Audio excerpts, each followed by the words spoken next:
예, 하나님의 말씀은 로마서 1장 18절.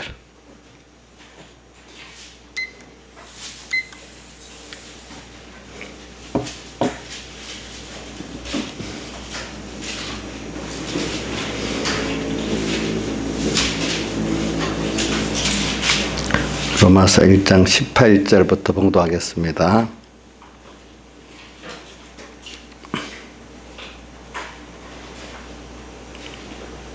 신약성경 239쪽입니다. 하나님의 진노가 불의로 진리를 막는 사람들의 모든 경건치 않음과 불의에 대하여 하늘로 쫓아 나타나니 이는 하나님을 알만한 것이 저희 속에 보임이라. 하나님께서 이를 저에게 보이셨느니라.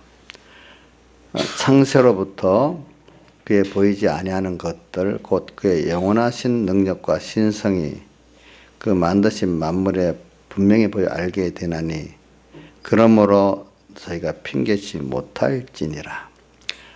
하나님을 알되 하나님으로 영화롭게도 아니하며 감사치도 아니하고 오히려 그 생각이 허무하여지며 미련한 마음이 어두워졌나니.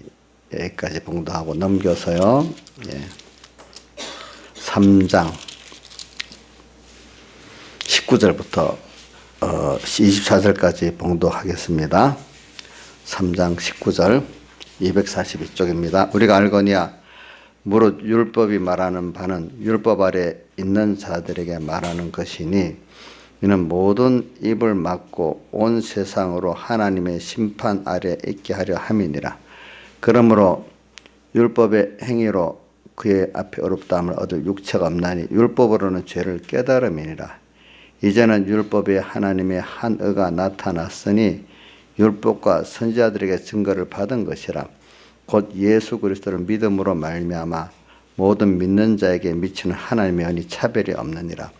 모든 사람이 죄를 범하였으며 하나님의 영광에 이르지 못하더니 그리스도 예수 안에 있는 구속으로 말미암아 하나님의 은혜로 값없이 의롭다 하심을 얻은 자 되었느니라.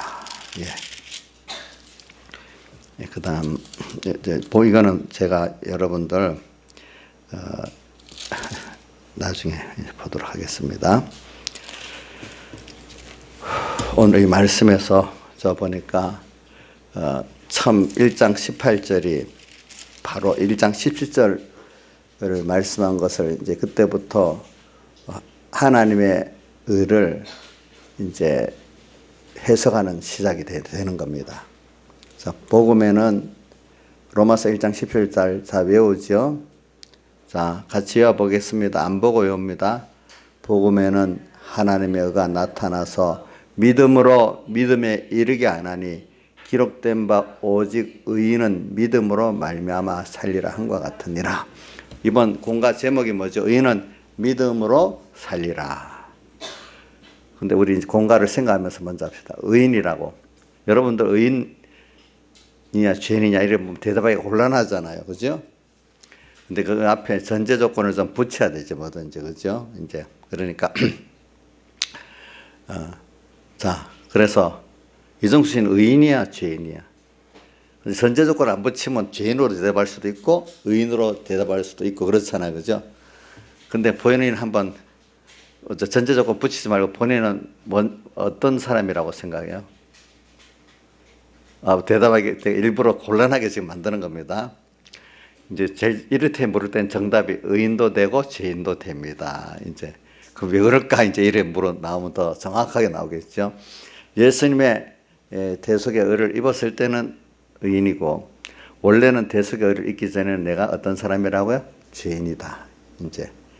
이렇게 하면 맞겠죠. 그러니까 그럼 성경에 있는 어떨 때는 우리 죄를 말할 때는 대속을 입기 전에 대속을 입었지만 그걸 뻗고 한 어떤 행위에 대한 거를 우리 사람 자체를 말할 때는 내가 의인이에요. 우리 어떤 사람을 사랑하는 자녀를 볼 때 그 행위를 미워하지 그 사람 자체 인격을 미워하는 건 아니잖아요. 그렇죠? 맞죠? 그러니까 하나님도 오늘 우리에게 죄에 대해서 말할 때는 이제 우리는 필요가 앞서서는 죄의 것이니까 그 행위에 대해서 이제 죄인된 행동을 한다 이제 이렇게 말하는 거죠. 그렇죠? 그러나 너 자신은 예수님의 피로 하나님 심판 앞에 벌써 의인으로 통과가 될 수 있기 때문에 붙이기를 우리 이름을 네임을 뭐라고 했어요? 의인은 이래 했잖아요. 참 이게 어떨 때 저도 어릴 때 이해가 안 돼서 왜 우리를 의인이라 했느냐. 이게 좀 신앙이 너무 처음 예수 믿고 깨달음이 부족할 때는 좀 이해가 안 되는 말씀 중에 하나예요. 그래서 의인은 믿음으로 살리라 하는데 이제 이걸 해석하기 위해서 이제 1장 18절부터 하나님의 진노를 받은 인간을 말하겠어요. 하나님의 진노가 불의로 진리를 막는 모든 사람들의 경건치 않음과 불의에 대해 하늘을 쫓아 나타나나니 이렇게 했어요. 근데 이게 불의라는 뜻도 성경에 여러 가지로 쓰이는데 죄 전체를 불의를 할 때도 있고요. 죄를 이렇게 분석해 가지고 말씀대로 겉은 신앙생활 하는 것 같은데 속은 자기 중심, 자기 위주, 외식으로 살 때를 또 불의를 할 때도 있습니다. 그러니까 오늘 여기 18절에는 우리가 전체가 다 하나님의 앞에 하나님의 겉에서 중심으로 살지 않는 그 모든 생활 전부를 다 포함해서 이게 아마 그 불이라고 이렇게 했습니다. 보니까 여기서는 그래 하나님의 진노가 불의로 진리를 막는 모든 사람의 경건치 않은가 불의에 대하여 하늘을 쫓아 나타나나니 이렇게 했어요. 그래서 저는 이걸 보고 앞에 그 복음이 나타난 하나님의 의를 해석하는 거기 때문에 불신자들에게까지 말하는 게 아니고 하나님 택한 자녀로서 숭생된 자들에게 지금 이 말하는 성경 거의 우리 믿는 사람에게 하는 말씀입니다. 알겠죠? 그렇게 하시는 말씀이기 때문에 그래요. 근데 여기 읽어보니까 이 19절부터는 하나님을 알만한 것이 우리 속에 있다고 했어요. 근데 20절부터 보니까 창세로부터 거의 보이지 아니하는 것들 곧 그 영원하신 능력과 신성이 그 만드신 만물에 분명히 보여 알게 되나니. 자, 이거는 뭐냐면 만물을 보면은 그 하나님의 자연 계시를 통해서 하나님의 어떤 분이라는 걸 우리가 알 수가 있다는 겁니다. 자연 계시. 또 자연 계시와 더불어 문서 계시를 안 줬지만 영감 계시는 옛날부터 자연 계시와 더불어 성령의 감동의 영감 계시는 계속 우리에게 있는 것입니다. 네. 근데 문서 계시는 언제부터 시작되느냐 하니까 모세로부터 시작됐기 때문에 지금부터 뭐 모세가 예수님 모시기 1500년 전 이렇게 보통 보거든요. 그러니까 1500년 전에 문서 계시가 시작됐어요. 알겠죠? 자, 예수님 모시기 전에. 근데 아브라함은 그것보다 한 430년 앞에 또 여기 로마서를 읽어보면 그게 나와요. 아브라함이 왜 나는 그 연수는 모르는데 성경에 있는데 보니까 벌써 율법이 있기 전에 430년 전 아브라함의 믿음으로 약속했다. 그러니까 믿음이 먼저냐 율법이 먼저냐 이런 말씀이 로마서 읽어보면 나오지요. 자, 그럼 여러분들 읽어보면 믿음이 먼저 왔어요? 율법이 먼저 왔어요?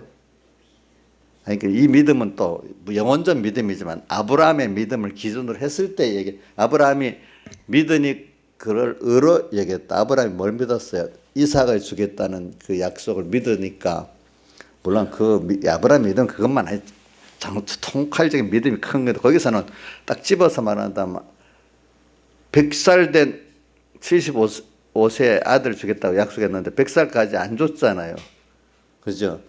그래도 바라를 숨지고 바라가 믿었다 이렇게 했잖아요. 생리적으로는 가질 수가 없잖아요. 사라나 자기나 다 그지? 가질 수 없는데 바라를 숨중에 믿었다. 그렇기 때문에 그거를 의로 여겼다 이래서 하나님의 의는 우리를 의롭게 여기는 것은 당신과 말씀을 믿는 걸 의롭게 여기지 우리 행위를 의롭게 여긴다고 말하지는 않았어요.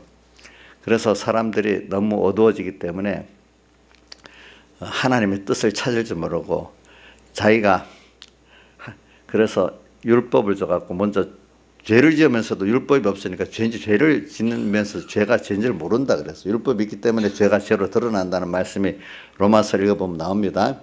그리고 우리도 말씀을 배워서 아니까 자꾸 벌써 이제 만약에 십계명을 아니까 십계명에 어긋난 제일 우선 알기 쉬운 거 사계명부터 알잖아요. 그죠? 사계명 뭐예요? 주일, 안식일을 그렇게 시켜라. 예배드리러 안 오는 것만 해도 벌써 그게 뭐죠? 주일 범하는 죄다 알고. 더 깊이 들어가면 하나님 앞에 다 자기의 전부를 주일날 다 드리는 섬기는 거로 안 하면 그게 안식일을 범하는 죄라는 걸 그 깊이와 넓이가 점점 알아가게 됐잖아요. 그죠? 또 5계명도 내 부모를 공경하라. 그거를 우리가 육신의 부모만 말하는 게 은혜 기간에 대한 것이다. 확대해서 가면은 우리가 뭐 그 공경하는 어긋난 게 많이 있잖아요. 이런 식으로 우리가 인생이 점점 어두워지니까 과거에 자 모세 이전에는 아브라함 때도 성경이 없었어요. 아브라함 성경 있었어요, 없었어요? 문서계시. 근데도 신앙생활 잘했잖아요. 그건 뭐예요? 자연계시를 통해서 또 성령의 감동, 영감계시 직접 그때도 성령의 감동. 그거를 성경에는 외부적 영감이랍니다. 외부적 성령 역사랍니다.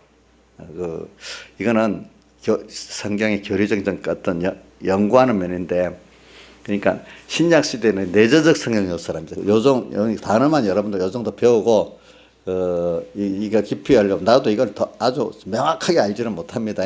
저도. 근데 이제 제가 개인적으로도 물어보고 설계 가끔 한 번 나오는데 그 배경 목사님 제가 개인적으로 물어봤지. 또 어떨 때는 또 설계 살짝 지나가다 나오더라고. 그러니까 구약 시대는 외부적 성령 역사, 신약 시대에는 내부적 성령 역사 이렇게 구분을 하더라고요. 보니까. 하여튼 그래도 구약 시대 성령 역사가 있었어요. 그죠? 그래 구약 시대에도 자연계에서야 성령의 감동을 받아서 사는 게 믿음이야. 근데 모세 때 뭐가 나왔어요? 율법이 나왔어요. 문서계시 시작됐어요. 문서계시는 왜 좋냐? 완악함을 인해 가지고 이제는 자연계시를 봐도 모르고 영광계시도 아예 안 받고 뭐 양심이 완전히 어두워 둔해져 버려서 그러니까 문서계시를 줘버린 거예요. 아시겠죠? 성경에도 문서계시는 우리가 완악함을 인해서 줬다 그랬어요. 성경에도 보니까.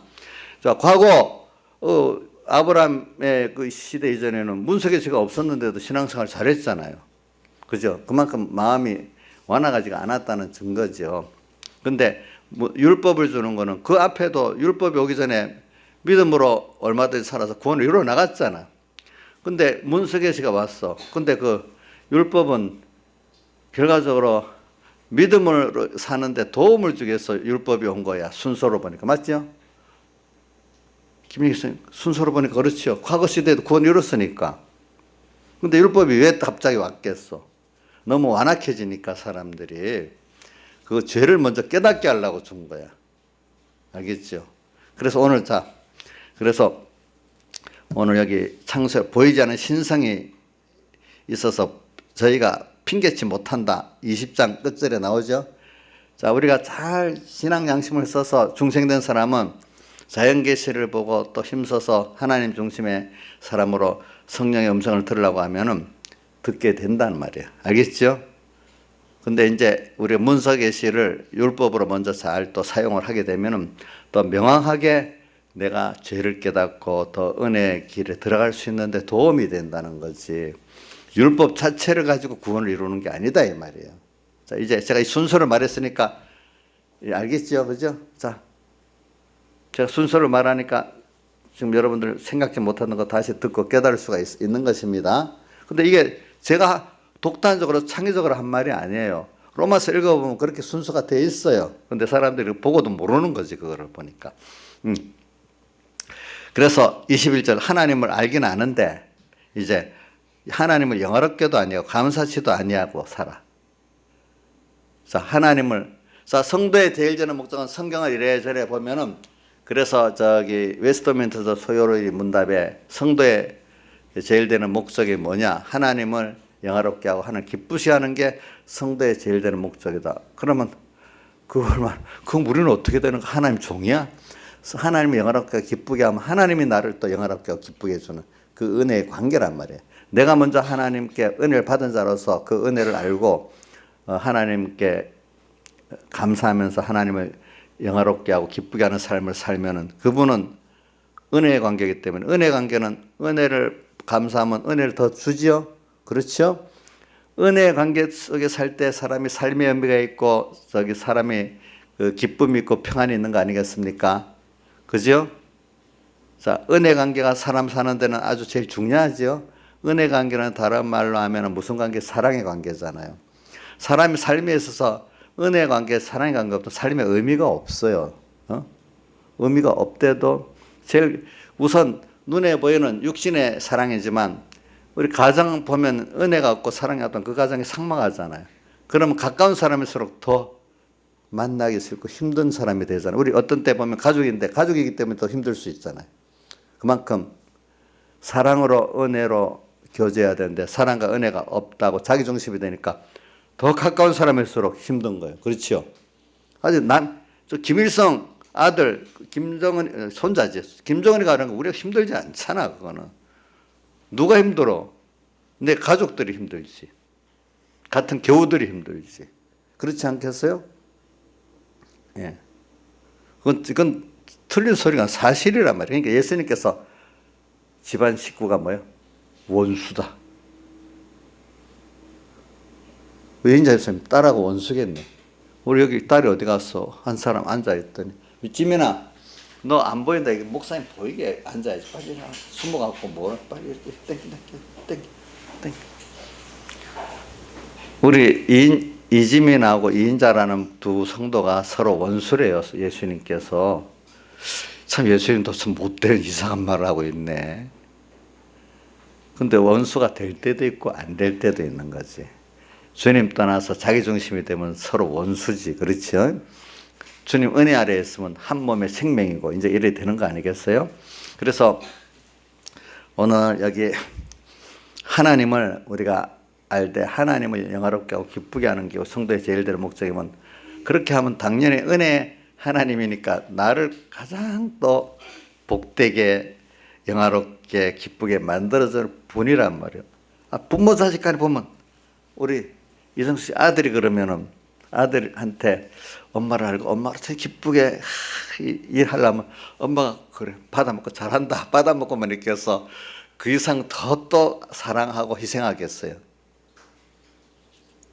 그래 되잖아. 큰 자는 작은 자에게 받으면 어떻게 그 이상을 해주려고 하잖아. 그러니까 우리가 하나님을 영화롭게 기쁘게 하려는 이런 소원이 있으면 그 이상의 복을 내가 받는 길이 되는 거잖아요. 이게 사랑과 은혜 관계의 그 길이에요. 사람이 이것 때문에 사는 재미가 있고 가치가 있는 거예요. 돈을 쌓아두고 어떤 그 세상의 지혜를 차지하고 하는 그게 의미가 있는 게 아니에요. 그렇잖아요. 살아보세요. 그걸 목표로 두고 사는 사람 갈수록 허무해집니다. 돈을 쌓아둬도 뭔가 허전하고 원하는 그 만족이 없고 권세 자리에 올라가도 만족도 없고 도로 나중에 보면 그 권세를 유지하고 돈을 유지하려는 진액을 다 빼버려. 그것 때문에 또 고통이 와. 또 그것 때문에. 서로 세상은 제로 게임이기 때문에 누가 가지면 내가 가지라 뺏으려고 또 야단이야. 그러니까 또 힘들어. 예를 우리 가정에는 아버지가 돈을 많이 벌어서 갖고 가면 가족들이 착지 좋다 막 이래 하잖아요. 왜? 그건 제로 게임이 아니고 같이 나누는 거니까. 그렇죠. 그죠? 세상은 서로 뺏으려고 하고 있어, 그거를. 그러니까 시기도 하고 질투도 하고 이러는 거란 말이에요. 그러니까 오늘 우리가 하나님을 성도의 제일 드는 목적은 하나님을 영원하고 기쁘게 하는 건데 그거를 에베소 1장 6절에 보면 또 나오기를 뭐라고 되어 있는가 하면은 이는 그의 사랑하시는 자 안에서 사랑하시는 자 거기는 하나님이 사랑하시는 자를 말하는데 단수로 했기 때문에 예수님을 말합니다. 사랑하시는 자 예수 안에서 우리에게 거저 주시는 바 그분이 은혜를 줄 때 있고 예수 그리스도를 통해서 주시는 거예요. 예, 사랑하시는 자 우리에게 거저 주시는 값없이 거저 주시는 바 그 은혜의 영광 은혜 모든 우리 신령한 은혜 육신의 모든 은혜를 우리 베풉니다. 은혜의 영광 그러니까 은혜를 받고 나니까 내가 너무 감사하기 때문에 그분께 감사를 돌리는 게 은혜의 영광이에요. 알겠죠? 영광이라는 거는 받은 사람이 그거를 반응으로서 감사하는 면이 은혜의 영광입니다. 은혜의 영광을 찬미하게 하려는 것이라 우리로 하나님을 영원히 받은 은혜를 감사하면서 찬미하도록 하기 위해서 우리를 영원전 에베소 3장 1장 3절에 나와 있죠. 1장 3절에 뭐라고 돼 있지? 3장 갑자기 시작이 생각이 안 나네. 시작이 뭐로 돼 있지? 에베소 1장 3절. 찬송하려도 하나님 곧 맞아. 찬송하려도 하나님 곧 우리 주 예수 그리스도의 아버지 하나님이 그리스도 안에서 하늘에 속한 모든 신령한 복을 우리에게 복 주시되. 그래서 찬송을 한대. 누가? 바울이 지금 찬송할 수밖에 없어. 뭐를 계속 말하는 거예요. 우리도 하나님 아버지께서 우리 주 예수 그리스도의 아버지께서 하늘에 속한 모든 신령한 복으로 우리에게 복 주시되. 그 다음 4절이 나와. 창세 전, 세상을 짓기 전 그리스도 안에서 우리를 택하사 그분의 아들 되게 하시고, 또 그 뒤에 택하사 또 예정이 나오고, 그 다음 예수 그리스도로 말미암아 자기의 아들들이 되게 하시고, 이렇게 표현하면서 6절이 이제 뭐냐니까, 이는 그의 사랑하시는 자 안에서, 아들 예수 그리스도 안에서 우리에게 거저주시는 바 그 은혜의 영광을 찬미하게 하라는 것이라. 그래서 오늘 우리가 하나님의 그 목적이고 선택이 된 이유는, 우리가 신령한 복을 담뿍 받는데 예수 그리스도로 말미암아 먼저 아들의 복을 받는 거예요. 그죠? 그래서 아들이라는 거는 우리 자연계시를 보면 부모와 자식 간의 그 아들과 부모 간의 은혜 관계잖아요. 아들이라면 몇 가지가 있는가 하면 부모를 닮았다는 거예요. 속성적으로, 인격적으로. 또 하나는 그분의 것이 내 것이 돼버리는 거예요. 그죠? 그죠? 그분의 것이 내 것 되는 거예요. 그분의 유업이 내 것 되는 거예요. 이런 그런 그 자연계시로서 부모와 자식의 그 관계를 딱 보면서 우리 깨닫게 하는 게 그 만물의 하나님 신성이 나타나 보여 알게 됐다고 우리 표현한 겁니다. 그러니까 우리가 성경을 읽을 때는 자연계시를 꼭 생각해 가면서 성경을 읽어야 실감이 있습니다. 성경 본문만 갖고는 안 됩니다. 아시겠죠? 뭐요? 자연의 이렇게 계시를 보면 내가 자연계시의 실감을 느끼죠. 성경만 보면 실감이 없어요. 어릴 때는. 세상 살면서 내가 사람 관계에서 실감을 느끼고 자연 만물과의 실감을 느끼는 게 있잖아요. 그렇죠? 이제 그거를 말씀과 대입을 하는 거예요. 거기에 분명히 만물의 그의 능력과 신성이 나타났다 했잖아요. 그죠? 자, 물건을 만들었을 때 그 사람의 성격이 다 나타나잖아. 그죠? 또 자기 자녀는 더 자기와 같이 나타나잖아요. 어떤 근본 인격이. 그런 걸 봐서 하나님의 진리를 알고, 거기다가 또 성령의 감동이 오면은, 이렇게 되면은 더 깊고 넓게 그걸 알게 되는 거예요. 그러니까 성경 말씀도 성령 감화보다 못한 거예요. 이 성경 말씀도 성령 감화가 와야 이게 깨닫게 되는 거고, 바로 자연계시도 성령 감동을 받아야 그걸 바로 깨닫게 되는 거예요. 그러니까 우리가 이 위에가 하나님의 성령 감동이 더 중요한 거니까. 그러니까 믿음이 먼저잖아요. 이 계시보다, 율법보다도. 그렇죠? 그러니까 여러분들이 이거를 하나님을 알 때 하나님을 영화롭게도 아니하고 감사치도 아니하는 사람이 돼버렸어. 그래서 율법이 온 거예요. 율법이 그래서 온 거예요. 그런데 아까 에베소 1장 그 3절로부터 쭉 내려가서 6절에 가니까 사랑하시는 예수 그리스도 안에서 우리에게 거저 주시는 그 은혜의 영광을 우리 영원히 세상에서도 찬미하는 걸 기본적으로 배우는 거예요. 그래서 영원히 또 우리가 은혜를 받아서 찬미할 수밖에 없는 자로 살아가는 거예요. 자, 우리가 은혜를 알고 너무 감사할 수 있다는 거, 그거 복 아니겠어요? 근데 이 은혜를 아는 데 대해서 내가 어떤 그 심리학 책을 읽어보니까요, 사람은요, 계속 잘해주면 그 고마운 줄 모른대요. 은혜를 모른대. 근데 10번 못해주다가 한 번 잘해주면 그건 마음속에 딱 박힌다네, 고맙게. 그래서, 자, 김영일 목사님이 9번 잘못해주고 한 번 잘해주는 게 좋아. 10번 잘해주다가 이게 계속 당연한 줄 아니까 한 번 어려움을 줘서 이게 9번 이게 고마운 줄 감사한 줄 알아야 되겠다. 한 번 어렵게 하는 게 좋겠어.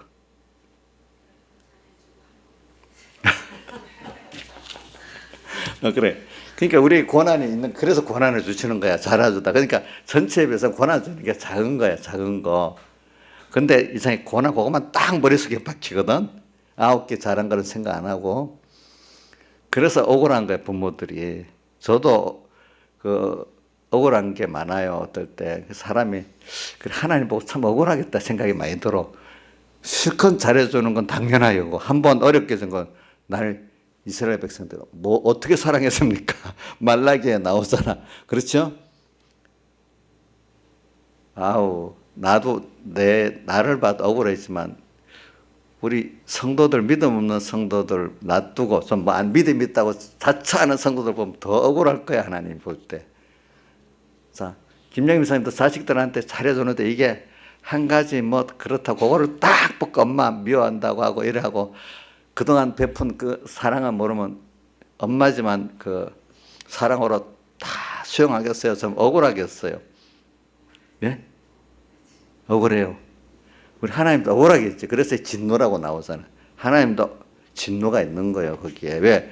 성경에 은혜를 많이 받은 자가 은혜를 모르고 했을 때 하나님은 경노라고 나오잖아요. 그, 어디지? 히브리서 3장, 4장에 보면 오늘날에 그의 음성을 듣거든 광야에서 너희 조상들이 하나님을 경노케 하던 것 같이 강팍해 갖고 경노케 하지 말아라 이렇게 나오잖아요. 은혜를 많이 받았는데 그렇게 남보다 많이 받은 사람이 그런 경노합니다. 우리가 억울하게 부모 입장에 억울하단 말이에요. 억울해. 그래서 우리 이영녀한테도 내가 한 번씩 그래 하거든요. 어떤 때는 시시콜콜한 거지 다 나한테 물어보고 뭐야 그래. 근데 이제 어떨 때는 들어준다. 근데 어떨 때는 오늘 안 되겠다 싶으면 전화를 딱 끊어버리고 안 가르쳐주고 막 그럽니다. 근데 요즘은 괜찮아요. 전에는 그러면 아니 목사님 자료다가 왜 이런 거예요? 막 화를 나서 막 따진다. 근데 요즘에는 이제 눈치를 보고 목사님 잘못했어요. 이제 바뀌었어. 바뀌었어. 이인자 집사님 그때 뭘 해주다가 안 해주니까 왜 안 해줘요? 맛있는 거 이렇게 사주다가 우리 목사님들도 농담이지만 어떤 날을 일부러 어떤 교육자에 한 달에 한 번씩 안 해줘. 왜 안 줘요? 이러는 거야. 그러니까 우리 누가 어디고 김태우 목사님 농담 삼아서 내가 계속 해주다가 고마운지도 모르고 안 해주니까 불만하잖아요. 사람이 그래 악한 것 하니까 막 웃었어 사람들이. 잘해주는데 안 해주면 원망스러운 거예요. 그 한 번 또. 한 번 해준 거를 생각을 안 해주고 한 번 안 해준 게 원망스러운 거야. 근데 그게 하나님 교육을 위해서 그러는 거거든. 바로 한 번 안 해주니까 이렇게 불편하지? 맞지 않아요? 그러니까 제일 억울한 게 가족들끼리 많이 나타나는 가족들끼리 그래 억울하다고 싸움을 하는 거야 서로 간에. 내가 너한테 많이 베풀었는데 왜 모르냐? 그럼 또 이쪽에 서로 그런다. 서로.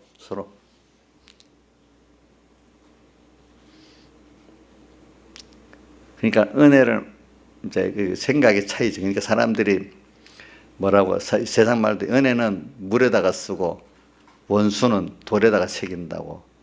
그게 인간의 본성이니까 하나님이 그걸 알고 우리를 지금 만들어 가시는 거예요. 그러니까 자 그럴 때 여러분들이 하나님 앞에도 잘 생각합시다. 또 특히 부모와 자식 하나님과 우리 은혜 기간에 생각할 때 우리에게 다 잘하시는 거예요. 가다가 한 번씩 세상 부모니까 좀 잘못할 때도 있지요. 주선아 엄마도 잘한다 잘못할 때 있다. 그럴 때 딱 꼬시다가 엄마 욕하고 탁 들이대고 복수하면 되겠냐? 안 되겠지. 우리 엄마도 사는 실수할 수 있겠구나. 그래 그 내가 좀 잘 받아주자. 이러면 그 자기도 편하고 그지. 서로 좋은 관계인데 대부분 사람들을 보면은 그거 하나 딱 깎고 끄집어 갖고 끌어댑니다. 그 사람들을 보면은 이제 그건 나쁜 버릇이지, 그죠? 이제 복 있는 사람은 안 그래. 목사님들하고 성도들 관계도 그럴 수 있어. 어떤 분은 아이고 목사님도 사람이니까 부족하지. 내가 그걸 기도도 하고 내가 그걸 치워야지 이런 경성들이 있고. 목사님 어떻게 그럴 수 있어? 목사님 정말 그럴 수 있어? 이래가면서 공격을 또 하는 분도 있고. 그동안 은혜를 수없이 받아놓고 한 가지 잘못하면 목사님 그럴 수 있냐고 막 그런 사람도 있고 둘로 나눠지는 거야. 그게 은혜를 모르는 거야. 그거는 보면 알겠죠. 은혜를 모르는 거지. 그러니까 우리가 이런 거를 하나님 통해서 배우면 돼. 하나님 앞에. 그래. 하나님을 알되 하나님을 영화롭게도 아니하고 감사치도 않다는 게 하나님의 은혜를 모르는 거예요. 그 은혜의 제일 성경의 대표적인 은혜가 십자가에 못 박아 사람 되어 오시고 십자가에 못 박아 주시고 부활하신 사활대속의 그 은혜가 제일 핵심이에요. 그 은혜의 깊이와 넓이를 알아갈 때 신앙은 진짜 정수로 들어가는 거예요. 알겠죠? 근데 그것도 모르고 그동안 일반적인 은혜도 몰라. 하나님, 자식이 엄마 아빠는 나한테 주는 것만 했지 뭐 왜 나를 낳았고 그만큼 안 해주냐, 이렇게 요즘 그렇게 자식이 따지잖아요. 그렇죠? 그래, 이것도 요즘 그렇다는 내가 보니까 이건 부수적인 얘기인데 이제 옛날 같이 신분사회는 보면은 아버지가 양반이면 자기도 양반이고 아버지가 왕족이면 자기도 왕족이, 노예면 자기도 노비자, 이렇게 자연스럽게 그 받아들이고 살아왔잖아요. 근데 지금 이제 그게 깨지고 이제 신분 상승할 수 있는 사회가 돼버렸단 말이에요. 이게 왜 되는가 하니까 역사적으로 보면은 농업시대는 한정된 그거니까 딱 그 굳어져 있다는 거예요. 근데 이 산업시대가 되니까 이 옛날에는 그 재산이 뭐냐면 벼 몇 섬지기다. 한 달, 그 집은 한 달에 1년에 벼가 100섬이다. 1000섬이 천석지기, 이런 식으로 재산을 했잖아요. 지금은 그렇게 안 해. 돈 몇억 원이다. 가상화폐로 이제 그렇게 하잖아요. 그죠? 그러니까 이렇게 뭐 가상화폐 시대가 되니까 이렇게 그 산업화 시대가 되니까 뭐 물자가 풍부해지니까 이게 이제 사람들이 그걸 통해서 신분 상승이 되는 거예요. 근데 경제가 이렇게 침체가 돼버리면 딱 굳어진대요. 있는 사람이 더 있어지고 없는 사람도 없어진대. 그러니까 그러면 이제 어떤 시대가 되는 거니까 신분 상승의 기회가 줄어든대. 그래서 이제는 부모한테보다 상속적으로만 그 신분이 유지가 되는 시대가 된대. 그러니까 지금 우리나라 경제가 딱 죽어 발전이 없잖아요. 그러면 이제는 젊은 사람들이, 어떤 사람들이 그 돈 경제적으로나 뭐 상승할 기회가 쫙 줄어드는 거예요. 그럼 부모의 상속적인 어떤 물질, 그 어떤 지위, 이런 걸 상속받아 갖고 가는 그런 시대로 자꾸 바뀌는 거예요. 바뀌는 거. 알겠죠? 경제가 발전이 안 되면 그래야 되는 거예요. 경제가 발전되는 시대는, 눈에 보이게 발전된 시대는 많은 사람들이 세상적으로 이렇게 뒤바뀌는 순서가 있을 수가 있는 거예요. 그러니까 앞으로 옛날 그 농업 생산 한정 시대는 바로 그 신분이 그대로 유지가 되잖아요. 특별한 가끔 바뀌는 경우가 있어도. 그러니까 앞으로 우리나라 경제가 발전이 안 되면 더더 부모의 경제력, 무슨 또 뭐 전부 이렇게 받아서 나가는 상속사회가 될 수밖에 없어. 근데 그렇지만 그것도 우리가 믿음 안에 가면 넘어설 수가 있어요. 알겠죠? 세상 전체 흐름은 그렇게 간다는 걸 아시면 돼요. 알겠죠? 근데 지금 제가 말하는 거는 우리가 하나님을 알되 하나님을 영화롭게 하도 기쁘게 아니하는, 이게 우리의 본성이 아니야. 이게 마귀가 들어가면 어떻게든 내가 나를 위하지, 그렇게 생각하지. 하나님을, 나를 목적하시고 하나님을 영화롭게 하고 기쁘게 하는, 그걸 통해서 오는 하나님 축복을 받는, 이게 지혜인데 이 어두워져 가지고, 자, 어두운 것 중에 손이 봐라. 손, 자기를 위하면 손이 죽어야 살아요. 이 죽는 거잖아. 그죠? 이 몸은, 자, 벌써 이렇게 관계 속에서 이게 전부를 위할 때 이 손이, 어떤 야구 선수에서는 팔이 굉장히 귀하잖아. 그죠? 그런 같이 오늘 내가 다른 것들을 위해서 잘 쓰여질 때 내 가치가 높아지는 게 이런 전체 만물의 사랑의 관계성에서 그게 진리거든요. 근데 마귀가 들어가면 그렇게 안 해. 내가 나를 위해 해야지. 근데 누가 자기를 위해 줄 수 있어? 사람은요, 관계 속에서 살고, 만물도 관계 속에서 살기 때문에 내가 나를 위할 수 없어요. 다른 사람 돈을 버는 것도 남한테 그 물건을 사지 않을 수 없는 어떤 남에게 이익을 주니까 나한테 돈이 오는 거지. 쓰레기 같은 물건 팔려면 사겠어? 돈 달라고 하지. 안 그렇겠어? 그렇죠? 맞아. 내 필요한 물건이니까 돈을 더 내고도 살 거 아니야? 근데 쓸데없는 물건은 어떻게? 쓰레기 처리비도로 달랄 거 아니겠냐고. 그러니까 인간이 욕심을 갖고 되는 게 아니고, 돈을 버는 것도 남한테 필요한 그런 것들을 해서 버는 거야. 그런 거. 세상에 다 그런 거예요.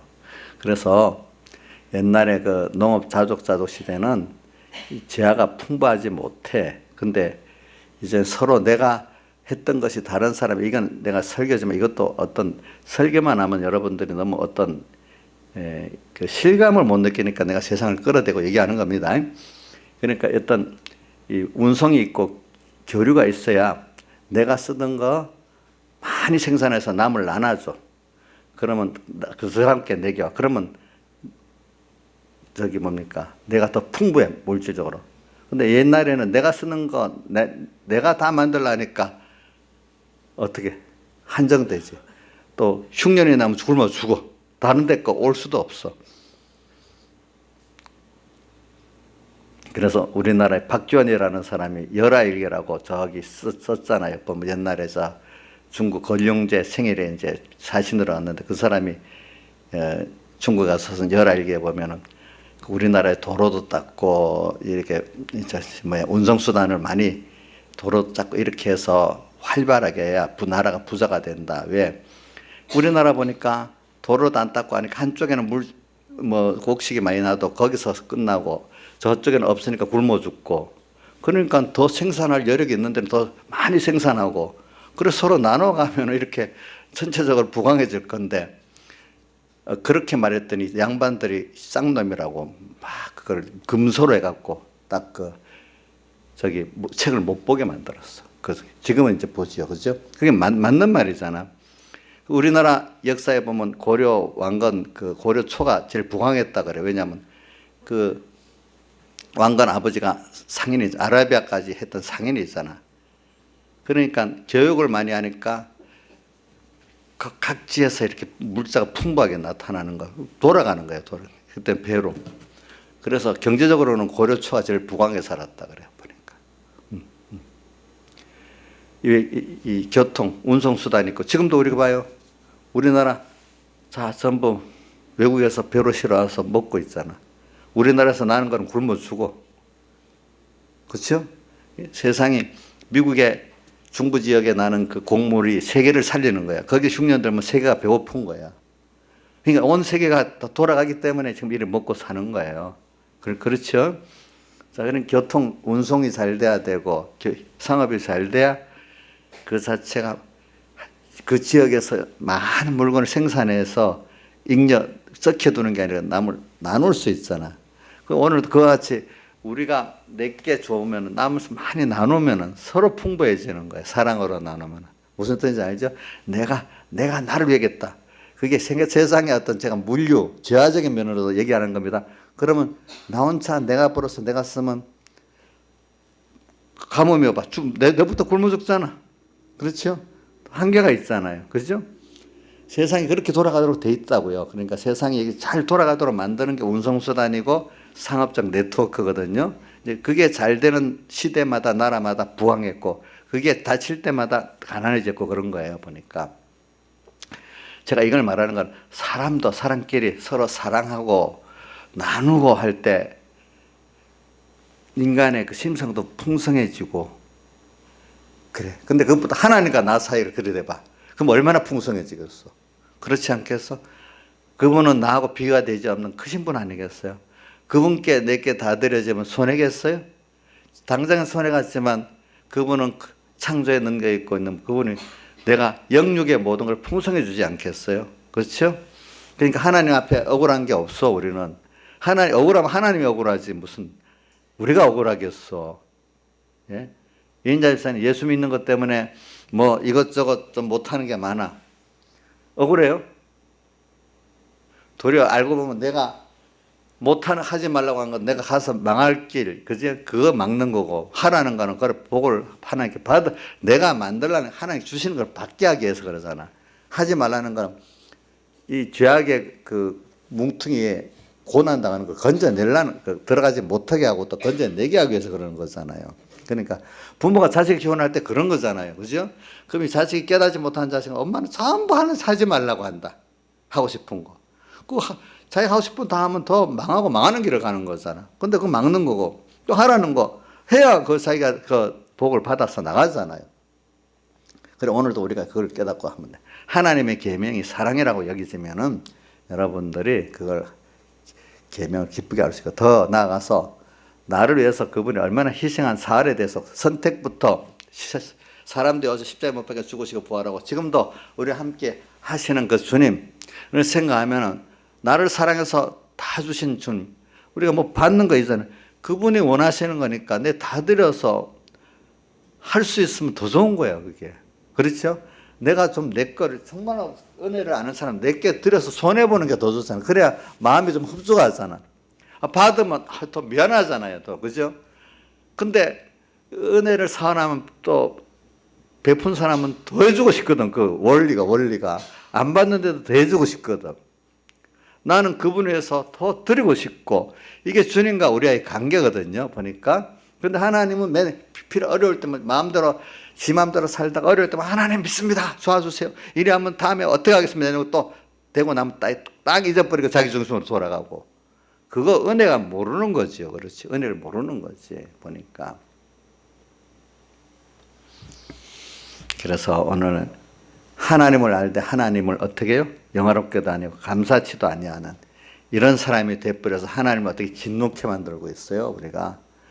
그러니까 여러분들 죄라고, 나는 죄진 게 없어. 내 무슨 도덕질을 했어? 내 간음했어? 살인 안 했어?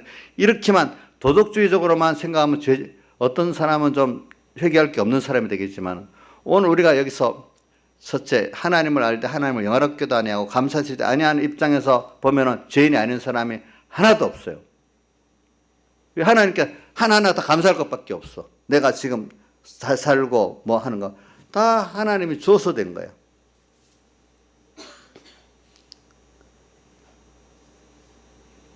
사람이 그래요. 그래서 여러분들 생각도 또 하나 이제 사람의 그 지식이라는 게 참 그 불확실해. 그래서 내가 인간의 기억이라는 게 장기 기억 있고 단기 기억이 있죠, 그죠? 근데 기억도 이제 내가 체험해서 한 기억 같은 건 장기 기억이죠. 그런데 기억이 하나예요.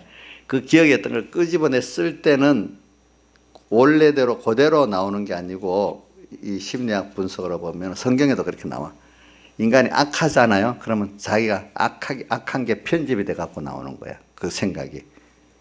자, 옛날에 기억됐던 게 다시 머릿속으로 끄집어내죠.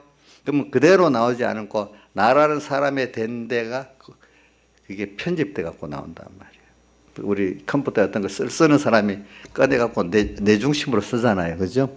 그러니까 그 기억이 다시 편집이 돼서 나온다 그래요. 그러니까 여러분들이 아는 사람들을 꼭 기록해 놔야지.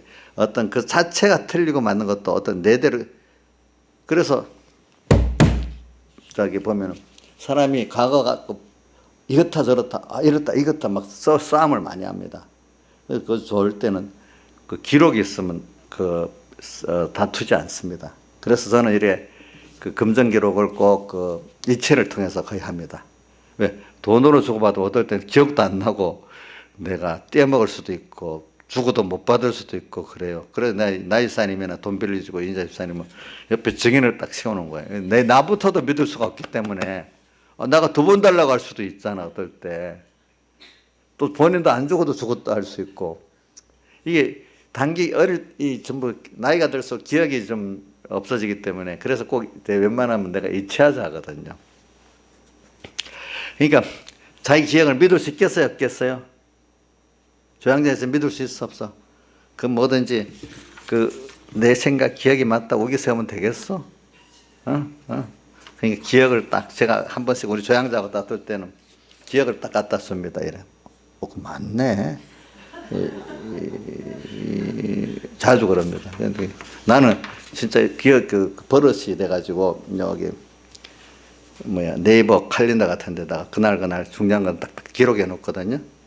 돈은 은행 이체 거기 딱 나오잖아, 그지? 저는 그 습관이 돼서 그래요. 어떤 것도 기록을 해서 공에 무슨 일 딱딱 기록하면 나중에 딱 정확하게 나오더라고, 보니까. 그런데 참 편리하더라고. 사람들이 목사님도 뭐하다 모르면 나한테 물어본다. 그럼 기록 좀 해라, 안 하면. 그게 버릇이 안 되니까 그게 안 되는가 봐. 그럼 어느 시기 되면 뒤져버리고. 그러니까 사람이라는 게 자기가 기억했던 것까지도 시간이 가면은 끄집어낼 때는 틀립니다. 날짜는 맞을 수 있어도 그 내용은 틀립니다. 어떨 때 내 기억을 하는, 그러니까 꼭 믿으세요. 내 기억을 했던 걸 끄집어낼 때 그 기억이 맞다 생각하지 마세요. 틀릴 수도 있습니다. 무슨 뜻인지 알겠죠? 요거 하나 딱 기억해야 됩니다. 왜? 내 된 대로 그걸 편집해서 나옵니다. 아시겠죠? 무슨 뜻인지 알죠? 내 된 대로 편집해 나옵니다. 두 번째는 과거에 성공했던 것 있어. 근데 이거는 여러분들 요즘 많이 할 거예요. 사람들은 성공한 그게 함정이라는 거야. 꼭 그대로 하면 또 오늘도 될 줄 안다는 거야. 그래서 또 이 세상이 지금 막 변하잖아요. 과거는 됐던 게 지금 그대로 하면 안 되잖아. 그지? 그렇죠? 맞죠? 그럼 그래서 실패한다는 거야. 어떤 일도 내가 그때는 맞았어. 이게 딱 옳은 거야. 이게. 그래, 나이 든, 오늘도 내가 식사하면서 그랬지. 나이 들면은, 자기 경험이 많으니까 그 고집 갖고 엄청 옳다고 나지는데 젊은 사람들 보면 이 시대는 그게 아니거든. 아닌데 나이 든 사람 고집을 부리니까 꼰대라고 하는 거야, 이제. 무슨 뜻인지 알지요? 김영미 사님, 우리 주선이한테 꼰대가 될 수 있어. 수선이가 보면 아닌데 엄마는, 야, 내가 경험했단 말이야. 이래 하면, 또 엄마 지금은 아니야. 아니긴 왜 안 해. 또 이래갖고 싸움 날 수가 있어. 근데 오늘 신앙생활에도 이게 중요한 거. 신앙생활에도 오늘의 금성 은혜니 오늘 하실 말씀을 들어야지. 과거 내가 이랬으니까 그게 하나님 뜻이라 이래 하면 돼요, 안 돼요?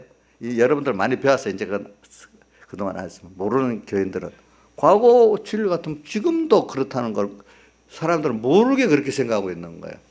오늘의 금성 은혜니 오늘 말씀하시는 걸 들어야 되는 거예요. 내가 믿음 있어? 아니에요. 믿음은 오늘 이 시간 주님의 음성을 듣는 게 믿음이지, 과거 이렇게 했다는 걸 찾아서 하는 건 믿음. 과거는 오늘 현재 주님의 음성을 듣는데 도움이 되는 것이지. 알겠죠? 그러니까 과거 것 끄집어내서 오늘 그 음성 들으려고 과거의 기억들을 끄집어내고 이렇게 하면 살아있는 거지만, 과거 그대로 기억 딱 하고 있다. 그러니까 과거 그대로 기억도 못해. 그대로 다시 편집이 돼버리는 거지. 알겠죠? 그죠? 그러니까 오늘 우리가 이것도 잘 살아야 돼요. 그러니까 저는 이건 뭐냐면, 인간은 정확지 못하고 진리가 아니라는 거야. 항상 우리는 제가 말하는 건 하나님께 오늘도 묻고 하나님을 따라서 그때그때 음성을 듣는 게 진리고 맞는 것이지, 과거를 기억했던, 경험했던 것들을 믿으면 안 됩니다. 안 됩니다. 오늘도 그 속에 주님께서 오늘 또 매일매일 듣고 묻고 이래야 됩니다. 알겠죠? 세상 말로 요즘 그렇게 되면 꼰대가 안 될 수가 있어. 세상 말로. 그래서 앞으로도 내가 이걸 말하려는 거는 이건 통해서 이런 데 한번 해야 될 것 같아서 그래요. 예. 앞으로 교육제도도 변하는 거예요. 그렇기 때문에 그 시대에 맞도록 사람이 배우는 것도 배우기 때문에 교육제도를 이것만 옳다고 고집 안 하는 게 뭐냐. 옛날에는요, 교육제도가 1대1로 배웠어요. 그죠? 아주 옛날에는 서당도 없었잖아. 단체로 배우는 거. 우리 이삭 같은, 야곱 같은 선 단체로 배웠기 위해서 부모 밑에 개인적으로 배웠겠죠. 근데 어느 시대가 되니까 성경에 보니까 선지자 학교도 나오잖아. 엘리야의 때 보니까. 우리나라는 서당이 또 나오잖아. 서당. 그지? 서당. 그건 대집단의 학교가 아니잖아요. 아직 그 정도의 어떤 사회가 좀 조지가 되니까 조금 큰 동일한 교육을 한 몇십 명이 받아야 되는 그룹 교육이 필요할 때가 돼서, 아브라함 시대 같을 때는 개별로 교육을 하면 되지, 똑같은 거를 수십 명이 같이 교육받아야 해서 이래야 할 필요가 없어. 그죠? 맞죠? 근데 왕조 시대가 되고 중앙집권 시대가 되면 똑같은 왕의 명령을 시행할 사람들이 많아야 되니까 어떻게 돼? 집단 교육이 되는 건데, 이제 그룹 교육이 되는 거야. 그 정도. 근데 이제 그 시대가 나가고 요즘 대규모적인 집단 학교 교육이 지금부터 이게 시작한 150년 전에 시작됐어요. 이 교육도. 본격적으로 시작된 거는.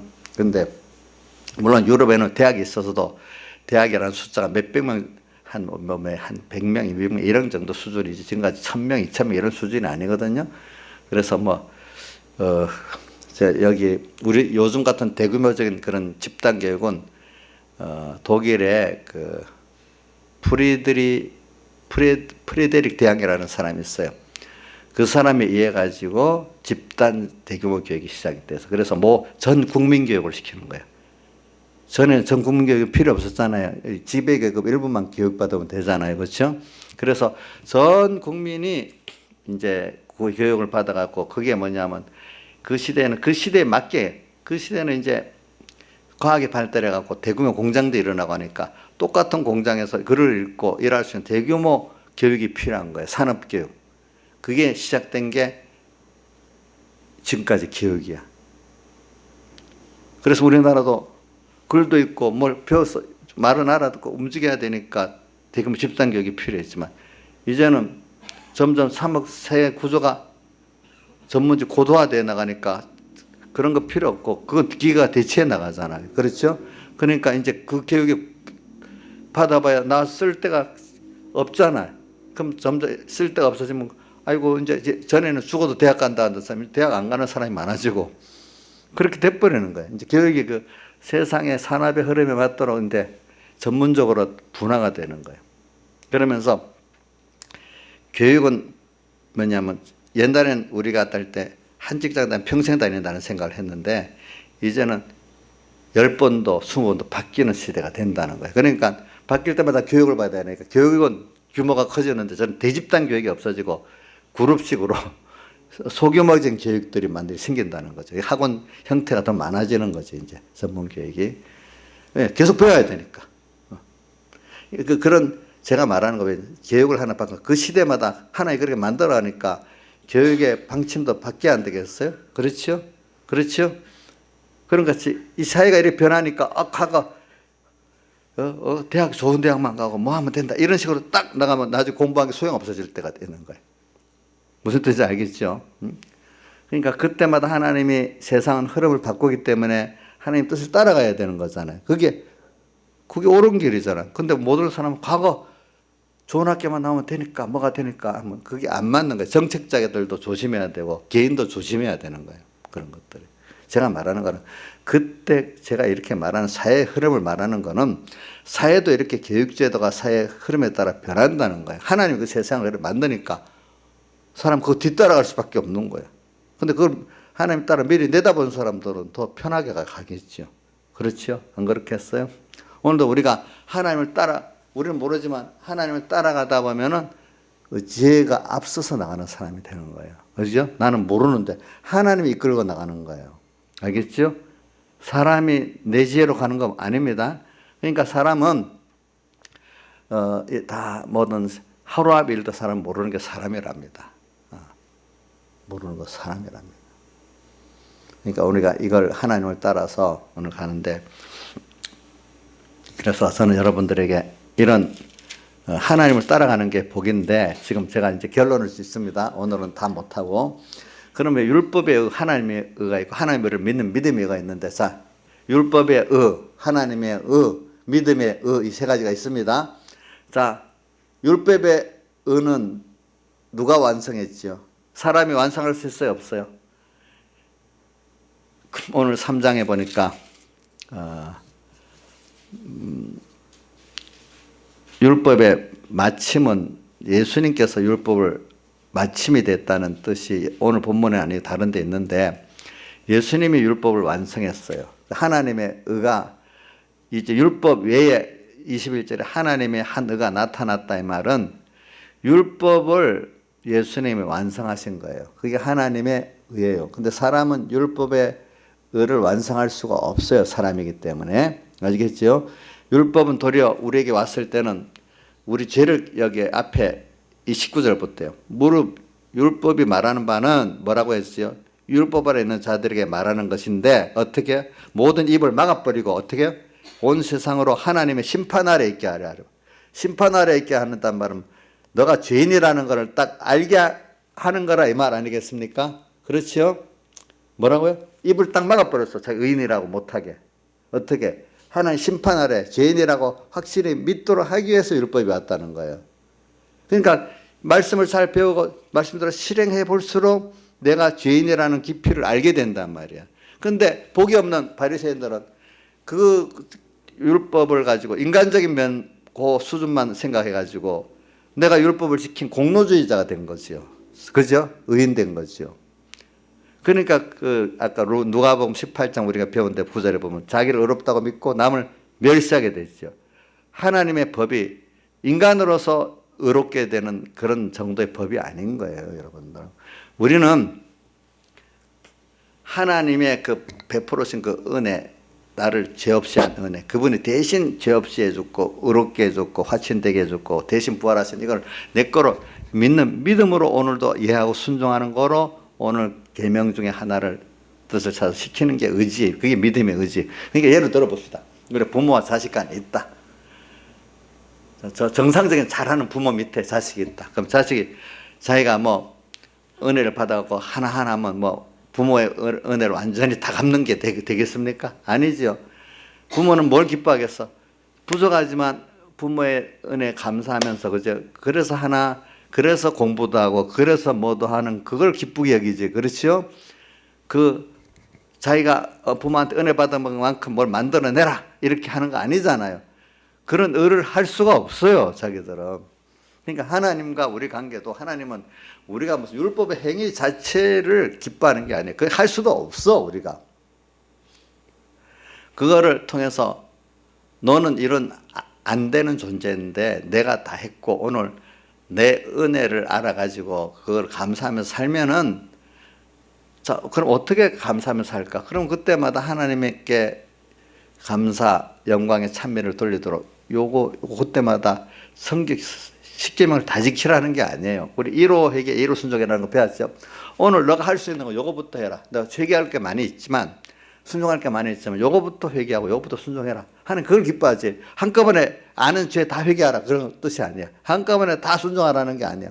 오늘 너 겸손히 오늘도 요거 하지 말까요? 이거 할까요? 이게 주님 기뻐하는 거라. 그게 너 의다. 그러면 하나님 다 너를 먹고 살게 해준다. 그 의는 바로 그런 믿음으로 사는 것이지. 은혜, 감사, 에베소 1장 6절 같이 그의 은혜의 영광을 찬미하는 감사하는 거로 사는 것이지. 그 믿음으로 산다는 게 바로 그겁니다. 알겠죠? 그러면 하나님이 나머지 세상 것들을 다 하고 천국권 일어나는 것도 다 이끌어 주신다 이 말입니다. 아시겠죠? 그러니까 19절 보자. 율법이 말하는 바는 우리 입을 딱 막고 뭐 하는 심판 앞에 있게 하려는 거라 했잖아요. 그러면 20절에 한 번 더 해석하나. 율법의 행위로는 그렇기 때문에 의롭다 하시면 얻을 육체가 없다 했죠. 20절 그죠? 뭐로? 율법으로는 뭐요? 죄를 깨달음이라. 율법을 실행할 수 없는 걸 실행하려고 하지 마세요. 예. 근데 가장 대표적으로 바리새인을 두면서 하나님이 할 수 없는 걸 하는 그 사람들을 보여준 거예요. 그 사람들의 표현은 자기는 의롭고 남을 멸시하는 사람입니다. 그러나 대속의 의를 아는 사람은 남을 멸시 안 해요.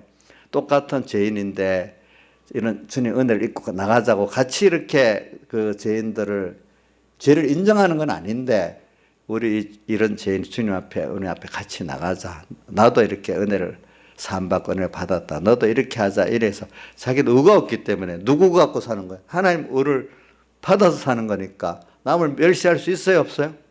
없지요? 당신도 이렇게 같이 여기 동참하면 안 되겠나? 근데 자기 의를 갖고 사니까 바리새인은 어떻게 남을 어떻게 멸시하고 정죄하게 됐잖아요. 그렇죠? 김영희 목사님 바리새인이에요? 아니면 여기 은혜 받은 자예요? 우리 김영희 목사님 바리새인은 아닐 것 같아 내가 보니까. 뭔가 멸시하는 사람이 있으면 그거 뭐예요? 바리새인의 금연이 자기 공로주의야. 그렇죠? 공로주의. 자, 그래서 오늘 여기 이걸 누가복음 18장 시작에 뭐라고요? 자기를 의롭다 믿고 남을 멸시하는 자들에게 비유로 말씀해 가라사대 하면서 맨 마지막 14절에 결론을 이래 냈죠. 뭐라고? 그보다 세리를 더 의롭다 하고 누구야? 바리새인은 그 불의하다는 말은 안 해도 더 어렵다 했다는 건 바리새인은 불의하다 했다는 말이나 마찬가지야. 그렇죠? 그렇게 결과를 받았으니까 자기가 아는 거하고 너무 다르잖아. 하나님이 평가해 주는 거하고 자기하고 너무 다르잖아. 오늘 우리도 내 평가대로 살아야 되겠어? 하나님 평가대로 살아야 되겠어요? 하나님 평가대로 살아야 되지 않겠어? 우리가 볼 때. 예수 믿는데 지금도 자기 평가대로 사는 사람이 너무 많아요. 세상에. 알겠죠? 하나님 평가대로 맞춰 살아야 됩니다. 우리가.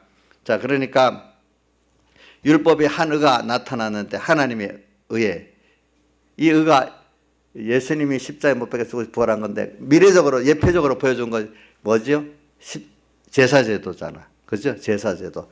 제사제도 앞에 먼저 선판 약속이 어디? 창세기 3장 15절에 있잖아. 뭐라고 되어 있어요? 여인의 우선은 뱀의 머리를 상하게 할 것이요. 벌써 거기서부터 돼 있잖아. 그 다음 또 같은 3장 끝절에 보면은 가죽옷을 입혔다는 게 나오고. 근데 그 제사도의 시작이 어디부터 나옵니까? 아벨의 제사부터 시작이 나오잖아요. 그렇죠? 아벨의 제사부터 어린 양 예수님을 시작되는 게 나오잖아요. 그죠? 그러니까 우리가 이거부터 우리가 율법에 왜 하나님의 의가 오늘 그때부터 주신 거지요. 그러니까 여기 24절에 그리스도 예수 안에 있는 구속으로 말미암아 하나님의 은혜로 값없이 의롭다 하심을 얻었다. 이렇게 표현했잖아요. 그죠? 그러니까 이걸 믿는, 하나님은 믿는 걸 의인이라고 보지. 우리 행위를, 율법의 행위를 의인이라고 보지 않아요. 알겠죠? 요걸 잘해야 되는데 이게 성경에 말한 그 핵심인데도 사람들은 어느 자꾸 율법의 의를 생각하고 사는 거야. 그 나를 어떻게 아느냐면 내가 남을 멸시한다는 거. 내가 내 행위로 내가 공로주의가 있고 하나님 앞에 나 이렇게 했잖아요 하나님 이렇게 하고 또 김영빈 씨는 옛날에 그래 했대. 나한테 개인적으로 고백을 하니까 알지. 저도 그렇게 해봤죠. 옛날에는. 안 해본 사람 없을까요? 아마 신앙생활 열심히 해본 사람 중에 다 이 순서는 거치지 안 거치는 사람 없어. 이렇게 했으니까 하나님 이렇게 해줘야 안 됩니까? 이거 다 그렇게 할 수밖에 없어. 나중에 이제 그걸 회개하고, 그렇지? 은혜 집 이렇게 되는 겁니다. 다 같이 주님께 기도드리겠습니다.